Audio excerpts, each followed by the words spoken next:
স্রোতের সে প্রেমিককে নিয়ে এবার মিথ্যে অভিযোগ উঠালো স্রোতের বিরুদ্ধে সার্থক। আর বন্ধুরা ভিডিওতে লাইক দিয়ে দেখতে থাকুন। স্রোত রুমে যাওয়া মাত্রই সার্থককে বলে থাকে যে সার্থক স্যার, আপনি নেক্সট টাইম কোনো কথা বলার আগে আপনার মুখের ভাষাটাকে একটু কন্ট্রোল করার চেষ্টা করবেন, কারণ আপনার এই মুখের ভাষা শোনার পর না যে কোনো মানুষ অপর প্রান্ত থেকে কষ্ট পায়, সেটা আপনার বোঝা দরকার ছিল।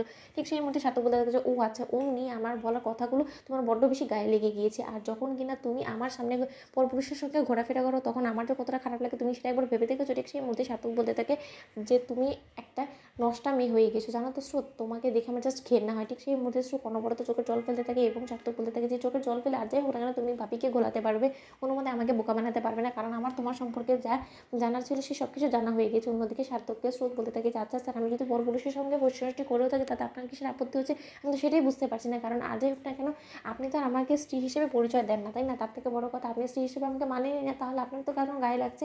অন্যদিকে যখন স্রোতের সেই ফ্রেন্ড আবারও স্রোতকে অনবরত ঝগড়ার মাঝখানে ফোন করতে থাকে, ঠিক সেই মুহূর্তে সার্থক বলতে থাকে যে সেই কলটা এখন রিসিভ করছো না কেন বলো তো? তোমার মনের মধ্যে যদি সৎসাহস থেকে থাকে তাহলে লিগালি তুমি ওর সঙ্গে সম্পর্কটা রাখো না। সকলের সামনে চিৎকার করে বলছো না কেন যে ও তোমার প্রেমিক হয়, ওকে তুমি তোমার জীবনে নতুন করে জায়গা দিয়েছো, তুমি ওর সঙ্গে নতুন করে প্রেমের সম্পর্কে জুড়েছো, সেটা বলার তোমার সৎসাহস নেই? তাহলে এরকম সম্পর্ক করোই বা কেন বলো তো? এই লুকোচুরি করে কতদিনই বা এই সম্পর্কটাকে তুমি টিকিয়ে রাখবে বলো তো স্রোত?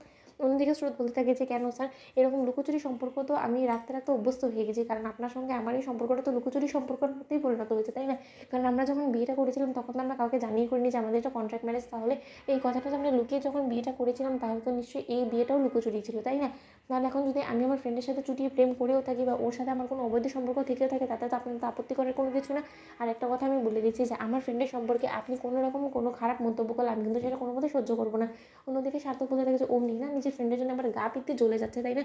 কই কোনোদিনও তো আমার বিরুদ্ধে তোমার ফ্রেন্ডরা যখন নানান মন্তব্য করে তখন তো কোনোদিনও ওদেরকে বলোনি তুমি যে না তোমার এই কথাগুলো শুনতে ভালো লাগছে না, কিন্তু যেই কিনা তোমার প্রেমিককে নিয়ে আমি কোনো কিছু বলতে গেলাম অমনি তোমার গায়ে ফোস্কা পড়ে গেলো কেন? এত কিসের দরদ ওর প্রতি? এত ভালোবাসা উপচে পড়ছে কবে থেকে? কবে থেকে তোমাদের এই সম্পর্কটা বলো তো? নাকি এতদিন ধরে তুমি আমাকে অন্ধকারে রেখেছো, রীতিমতো আমাদের বিয়ের আগে থেকে তোমার ওই সম্পর্ক, আর সেই সম্পর্কে তুমি আমাদেরকে জানানোটা প্রয়োজন বলে মনে করনি? কি স্রোত, তুমি কথা বলছো না কেন? ঠিক সেই মধ্যে স্রোত মনে মনে বলতে থাকে যে তুমি যদি এটা শুনেই খুশি থাকো তাহলে বরঞ্চ আমি তোমাকে খুশি রাখার জন্য আমি সেই কথাটাই বলবো, কারণ আমি আর কোনো মতে তোমার কাছে আসল সত্যটা তুলে ধরার চেষ্টা করবো না, কারণ তোমার মতো অন্ধ মানুষের কাছে আমি যতই সত্য প্রমাণ করার চেষ্টা করি না কেন কোনো মতে তুমি আমার উপর বিশ্বাস করবে না, কারণ রীতিমতো তুমি আমাকে অবিশ্বাসের পাত্রী করে তুলেছো। এখন তোমার নজরে সব থেকে খারাপ যদি এই পৃথিবীতে কেউ থেকে থাকে সেটা একমাত্র আমি।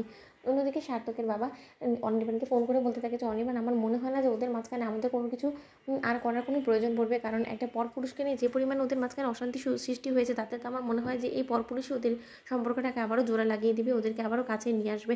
আমাদের কোনো কিছু করার প্রয়োজন নেই। তো বন্ধুরা লাইক কমেন্ট শেয়ার করে সাবস্ক্রাইব করতে ভুলো না।